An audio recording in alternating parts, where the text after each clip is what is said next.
Hey guys, what's up? It's munclesonkey and welcome to a new Herblore guide. Hopefully in this video I will be showing you guys which potions to make up till 99 Herblore, as well as showing you some extra tips that might help you out, a few items that might be helpful, as well as the general training method and a couple tactics that you can use possibly to save yourself some money and also to get a little bit of extra XP. So let's go ahead and get into this. First of all, is Herblore worth training? Herblore is going to be a very expensive skill unless you choose to do a method such as Warbands to train it, but if you are training it the traditional way, it's going to cost you a pretty penny, but you will get a lot of good rewards out of it, including level 85 Herblore, the super anti-fire potions, a must for killing any sort of higher level dragons. 92 Herblore, you unlock all the extreme potions, which boost your stats by quite a bit. 96 Herblore, the fabled overloads, which boost your stats by a lot more. Hefty damage and accuracy boost, they last for 6 minutes. Must have for PVM, as well as 98 Herblore, you unlock pretty much all of the overload upgrades, such as the overload salves and the supreme overloads, which are even better,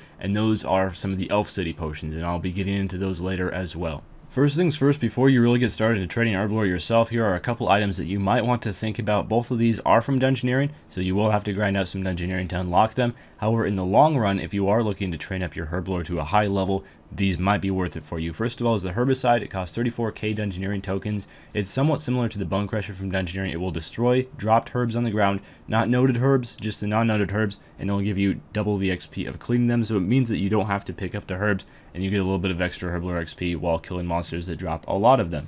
There's also the Scroll of Cleansing, which costs 20k tokens, and this is the one that you should really be interested in. 12.5% chance to make a potion faster, as well as a 10% chance to save the secondary ingredient for that potion. So this one can actually end up saving you quite a bit of money because it will save you a lot of those secondary ingredients that you would normally use up when making potions, and you're just going to get the GP back and be able to sell them after you're done. So the Scroll of Cleansing, really nice for training on Herblore, especially if you're training with potions that have fairly expensive secondaries. Also, one thing that can save you a ton of time and frustration, and also a lot of clicking when it comes to Herblore, is using bank presets to withdraw inventories for you. So what you need to do to set these up is you go into your bank and then you go into your presets, or you can additionally press F2 and go to your presets menu in there, and then you can save whatever your inventory is currently as a preset. So you just want to withdraw whatever you have in your inventory for making the potions, and you want to save that as a preset, and then you can just immediately withdraw that from the bank by pressing the 1 or 2 keys, whether you save it to the 1 or 2 preset withdraw, and this can make Herblore significantly faster. It makes banking time take hardly any effort at all, and it's very nice and will definitely speed up your XP by a lot if you choose to do that. In addition to the bank presets, you can also buy portable wells off of the GE, or you can get them off of Treasure Hunter itself, and when using portable wells to mix potions, you get 10% bonus XP as well as a 5% chance to make an extra potion. So this is without a doubt worth doing. You will save money even though the wells are fairly expensive. You can also do them with friends or do them in the portables friends chat, so you don't have to spend so much money on wells, but you will be saving money with the extra Herblore XP that you're getting, as well as making extra potions, so that might save you money if you are making tradable potions because you can sell them later. Okay, we finally get into the part where we're actually training Herblore now. So if you are starting off from level 1 Herblore, if you're making an Iron Man account, or if you're just starting up a new account or something like that, one thing that you might want to consider is doing quests to get up your first few Herblore levels, so you can skip the first potion or two that you're making and save yourself a tiny bit of money on those potions as well. So the first quest you can do is Druidic Witch Roll. This quest is no longer required to start the Herblore skill, but it does still give Herblore XP for completing it. That will get you up to level 3. Then you can do Jungle Potion from level 3 to level 9, Recruitment Drive from level 9 to level 13, and the Dig Site from level 13 to 19, and these 4 quests will really get you started on your Herblore training. So starting out Herblore, from level 1 to 12, you want to do the attack potions. It's going to take you 64 potions to get from level 1 to 12, although if you did those quests that I did just suggest, then you won't even have to do this part at all. And from level 12 to 26, you will be working on strength potions, 143 of them to reach level 26, not too bad. Then from 26 to 38, you want to make energy potions, and it's only 324 potions to get up to that level, which really doesn't seem like a whole lot just to get to level 38, but these potions give a lot of XP per pot made. Also, all of the XP rates that will be shown are using bank presets as well as the portable wells. So if you're not using both of those things, it will be less XP per hour, but I would definitely recommend using both of them in order to maximize your XP that you are going to get.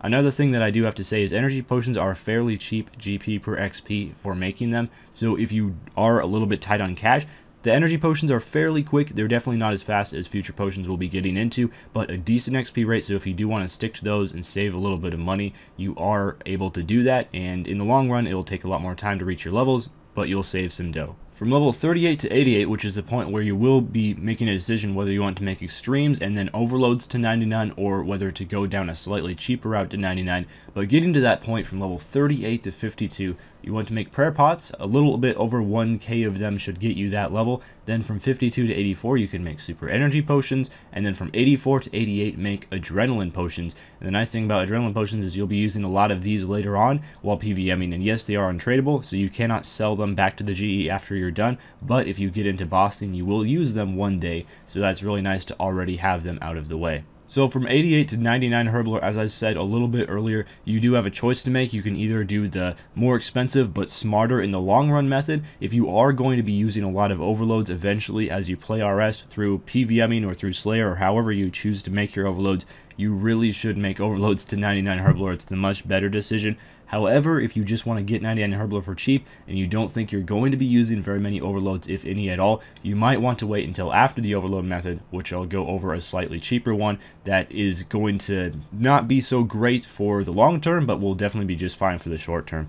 So if you are going to go down the overload route, which is the recommended route, you want to make 4.4k of each extreme. So you have to make attack. You have to start out with attack because you'll be 88 Herblore at this time, and that's the only extreme that you can make at the time.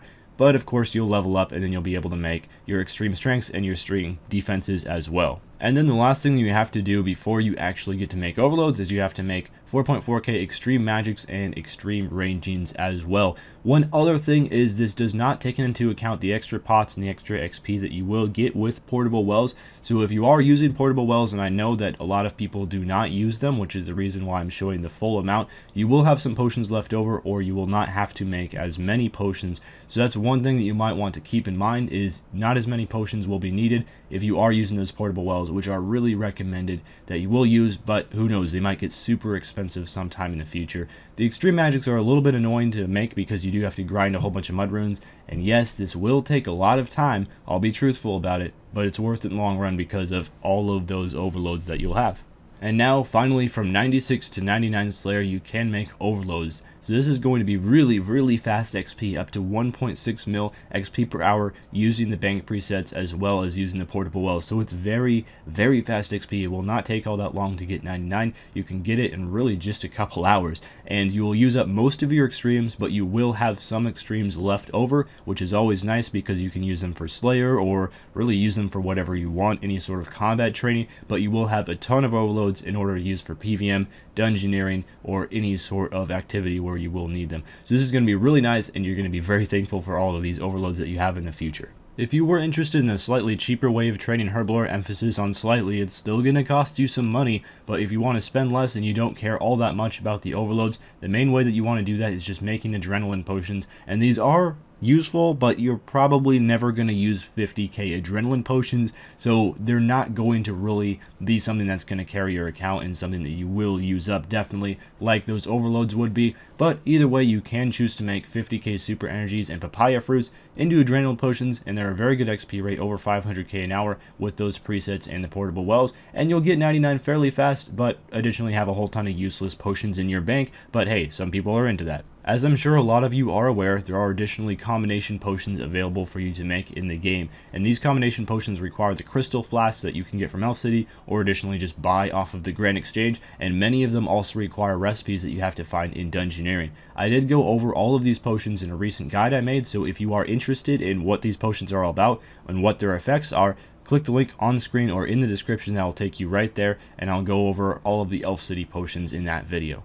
Before we wrap up this video, there are two more methods that we have to go over too that are technically free Herblore XP. However, there are some pretty major complaints with both of these methods. The first of these is cleaning herbs, and this is going to be either profitable or you'll about break even until fell stocks, where you'll start to lose a little bit of money. This is going to be an expensive method in terms of it costs a lot of money to build up on these grimy herbs, to stockpile a lot of them in your bank. However, if you do have that GP and you don't mind the slower XP rate, you won't really lose money while training Herblore, so this might be an option available for a few people who are into that. And finally, the famous or perhaps infamous Wilderness Warbands. Yes, the reason why this method might not be for everyone is because it can be hard to find a friends chat to go with. It can be hard to get all of your resources done per day. It can be very frustrating if you die, but if you do manage to do the Wilderness Warbands, it can be very rewarding. It scales up XP wise per what level. It's about 180k XP a day at level 70 Herblore, and about 300k XP a day at level 90, and somewhere in between if you're between those levels, or a little bit less if you're below level 70. However, this is definitely worth it if you do find a good friends chat to go with, and you can get a lot of really easy free Herblore XP. That's going to be about it for this guide. Thank you guys for watching. Feel free to leave a like if it did help you out, and also if you have any need of other guides for 1 to 99 skills, I do have a link to those on the screen as well as in the description, and I have a guide for just about every single skill in the game. And also make sure to leave in the comments which one you would like me to update next. I did update this one based on a whole bunch of requests to update the Herblore guide, so it finally happened. Anyways, I will see you guys in the next video, so until then, farewell.